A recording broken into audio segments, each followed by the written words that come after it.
Hello. So my housemates are uh gone, so I get to make I get to speak at more normal volume even though it's nighttime. Um Woohoo.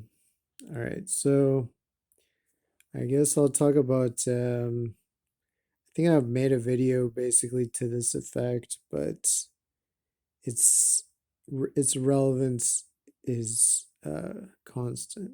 It's basically the fact that a lot of the elites in the world are controlled by the CIA, and maybe some of them are controlled by the NSA or something else that's basically the same thing. But whatever it is, they're basically controlled, and that's why they're allowed to be elites, you know. And that's like a known long-standing policy of the spy agencies, is that they make lists of elites, people who are powerful, influential, rich, um and then they make sure that they either find out, I mean, sometimes those people might just be team players regardless, and they'll be like willing to do whatever the deep state wants regardless. Um, Others have to be bribed explicitly, um, or implicitly, and others have to be threatened, blackmailed. And that's where like Epstein came in a lot of the time with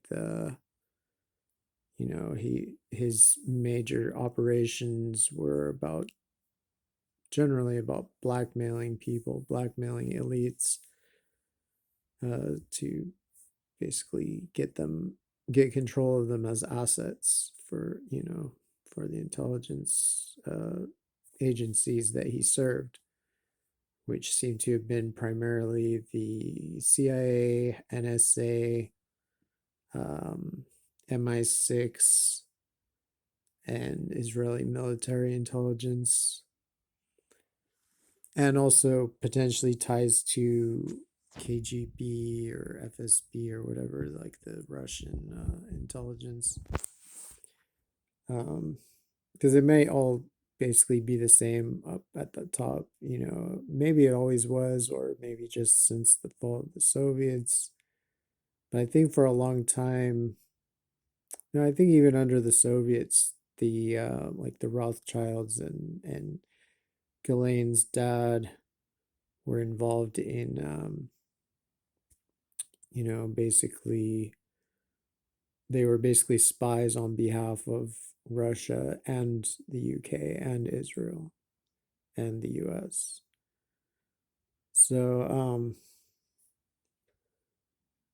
it's like it's a funny thing, like on paper what we're supposed to believe, and maybe a lot of people actually believe, is that um like the CIA exists only to gather intelligence about foreign threats.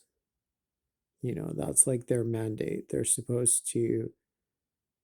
not supposed, theoretically, they're not supposed to really be active domestically. They're supposed to be, um, or I don't know, or maybe that's only, I don't even know if that's true on paper. Maybe that's just some idea people have in their head. But then the FBI is considered to be the domestic one, and they're just like Mulder and Scully, and they just investigate crimes and try to catch the criminals and stuff like that. Um, but like the extent to which it can be proven that they've, gone to great lengths to spy on Americans at home and to, you know, do experiments on Americans at home and, basically target Americans at home. Um, I mean, this is something that honestly should be taught in school. It should be one of the first things because there's people who go their whole lives without supposedly understanding this. I mean, there are movies that basically show how things work, like the Bourne movies, or I mean, there are a lot of movies that basically give a glimpse into it, um but I just find that far too often, at least in my opinion, I think that there's a lot of the time when there's public figures that come in for criticism for shilling for the elites somehow. Um, like it's assumed that that's just because they're doing it for some personal, like emotional reason. And so we like psychoanalyze them and we say, like, this is why Biden, or this is why Trump does what he does, or this is why Kamala Harris is like this, or this is why the New York Times reporter said this because he's mad about this. But I think we should at least consider the possibility or probability that the New York Times and like anybody that high up in the media and in the government, um, they don't do anything based on any emotions other than the emotions of whoever's orders they're following. Like um, it seems clearer than ever that the government operates according to a unified agenda, and that agenda is not decided by Joe Biden, and it's certainly not decided by the New York Times. These are all employees or subjects of this overall agenda, which is, you know, led by, I mean, it's hard to know exactly who's in charge, right? Like, I think it's clearly not Joe Biden, not anybody like, probably not anybody in Congress or any politician. Um, but I think the banks, the big banks and central banks and etc., like probably play a big role. Um, you know, I mean, Bill Gates, I would say he plays a big role, but I still suspect, especially because I feel like the people who are calling the shots are explicitly not going to be the people that are visible in general, especially with stuff like things, shady things that have been going on. Um, I mean, it's hard to know. Like people point to Klaus Schwab. So yeah, it's possible that he has some amount of power in it, but there's just always the good chance that the real power brokers, the real people calling the shots, are even more obscure than him, like he's maybe their kind of spokesman, and like uh, the kind of actor to play the face of it. But in terms of who's calling the shots, it's not exactly clear. But I mean, I would look towards MI6 and the CIA in that order. But who knows? I mean, basically the same. Like they largely work together, and they largely are identical in their, depravity. Um, and that, there's definitely, Israeli Zionist element in there, but I think it's more likely to be either MI6 or CIA led. Uh, I mean, just everything in general, like the whole empire, I think it's largely led by, um, I mean, it's led by bankers, and I guess it's led by Vanguard. Like we could look into Vanguard and BlackRock and who owns those, the Rockefellers, Rothschilds, etc. Um, but like I feel like the real owners and the real shot callers are not like the they're not anybody we know of, or in general, like or you might, but I, probably I don't, like I don't know their specific names. Um, and so like everybody else who's basically following along, they're just following along, and that's all you need to know. Like they're it becomes a silly like exercise to try to like psychoanalyze them and try to do all this song and dance to try and um you know determine what their state of mind is, and conjure some whole scenario about it, when in fact it could just be as simple as that's what they were told to do by whoever is really superior to them in the hierarchy, and they did it because that's how they are where they are in the hierarchy, because they do what they're told. You can just apply that to basically all of these. I mean, I'm not saying it's like every instance. I'm sure there's some times where people do something kind of spontaneous, but I think in general, spontaneity and individuality is not it's not a big feature in the empire and the people who serve it.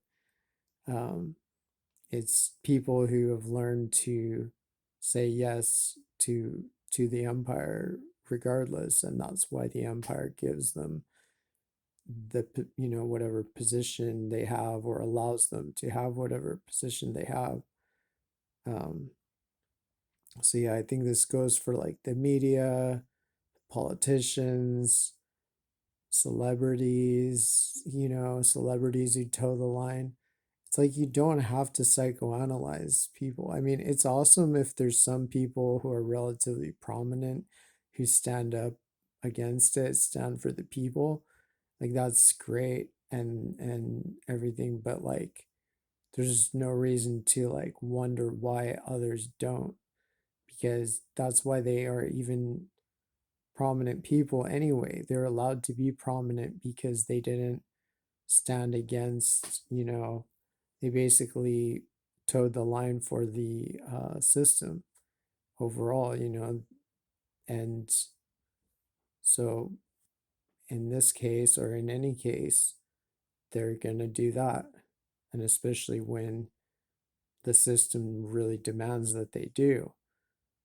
There's no other there's no other thing that you have to really factor in, like there's so many people thinking like, oh, these liberals, they're thinking this and they're just mad at Trump, and they're not even mad at Trump, like they're just they're just supposed to be mad at Trump.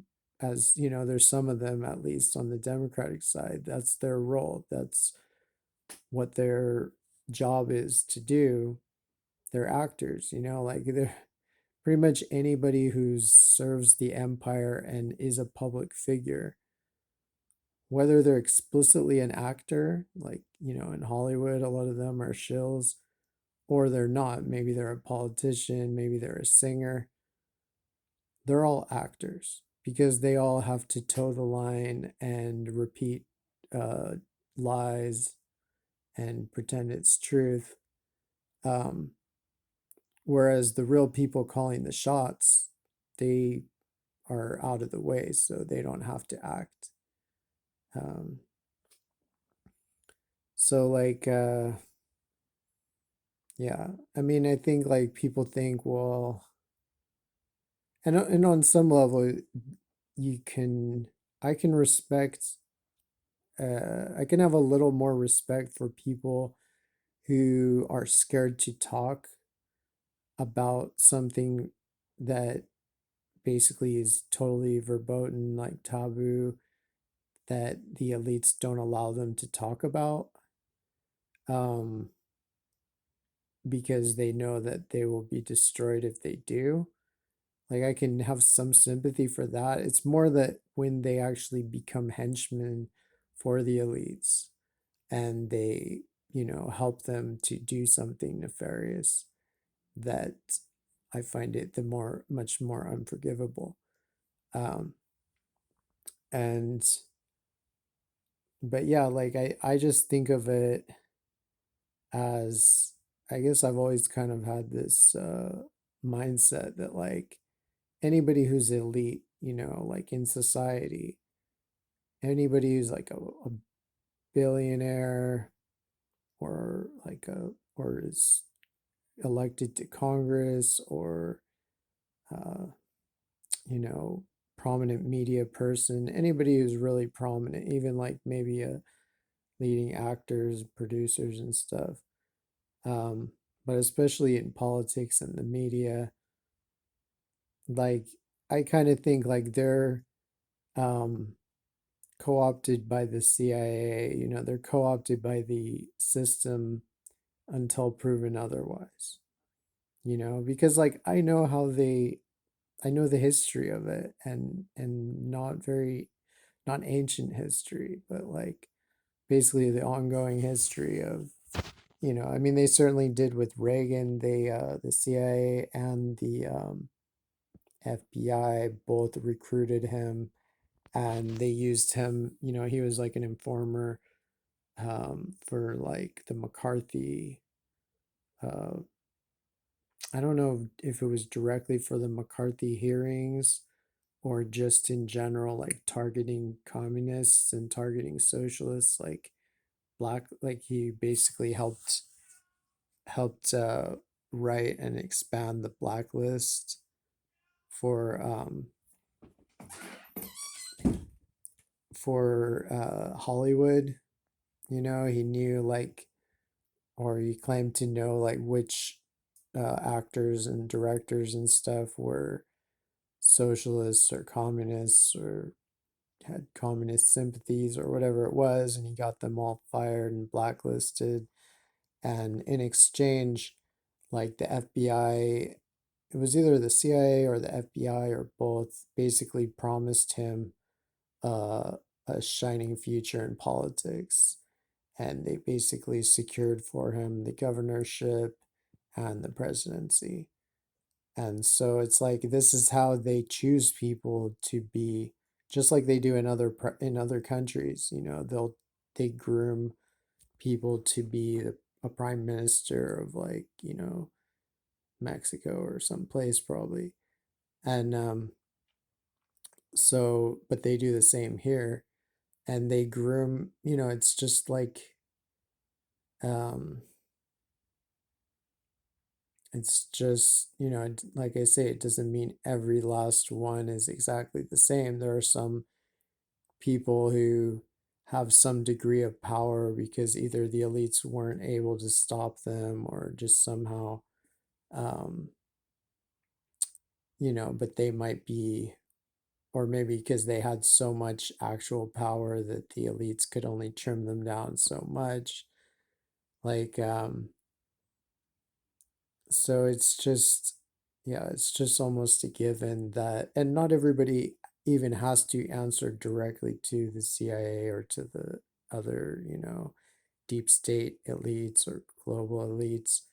Like, because as long as they're answering to people that are answering to people that are answering to those as long as that's the ultimate authority, it doesn't have to be directly to them. So there are a lot of people who follow along with this and are not, on this high level, but they're somewhere in the chain of command from someone who's in the chain of command of that level. And like, um, so I just think like it behooves us to keep in mind that and not,